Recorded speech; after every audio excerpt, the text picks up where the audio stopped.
এরকম সুন্দর যদি একটা প্লাস্টিক চাটনি বানাতে চাও তো আমার রেসিপিটা অবশ্যই ফলো করবে। তো এইখানে আমি 3টে আম নিয়ে নিয়েছি, 500 গ্রাম আম। তো আমগুলোকে আমি ভালো করে খোসা ছাড়িয়ে লম্বা করে কেটে ধুয়ে নিয়েছি। তো এই যে এবার আমি এখানে আমগুলোকে সেদ্ধ করতে দেবো কড়াইয়ে জল দিয়েছি।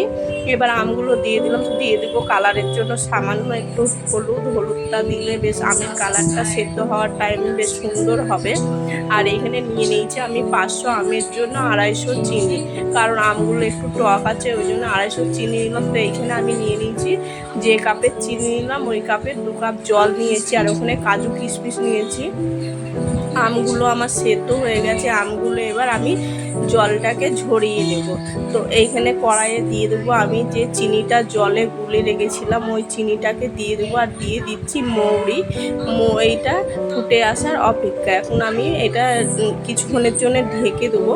তো ঢেকে দিয়েছি, দেখো জলটা আমার ফুটে গেছে। এবার ওর মধ্যে দিয়ে দেবো কাজু কিশমিশ, আর ওই যে জলটা কালচে কালার হয়ে গেছে হলুদ রঙের, ওই কালারটা কাটানোর জন্য আমি একটু লেবুর রস দেবো। লেবুর রসটা দিলে কি হবে, কালারটা জলটা যে চিনির জলটা লাল হয়ে গেছিলো ওটা সাদা হয়ে যাবে। তো দেখতেই পাচ্ছেন জলটা সাদা হয়ে গেছে। এবার ওর মধ্যে দিয়ে দেবো আমি সামান্য একটু লবণ, মিষ্টিটা ব্যালেন্স করার জন্য।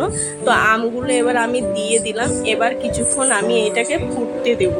এটা ফুটে জলটা অনেকটা শুকিয়ে আসবে, বেশি শুকাবে না। তো অল্প যখন শুকিয়ে আসবে তখন আমি এইটাকে নামিয়ে নেব।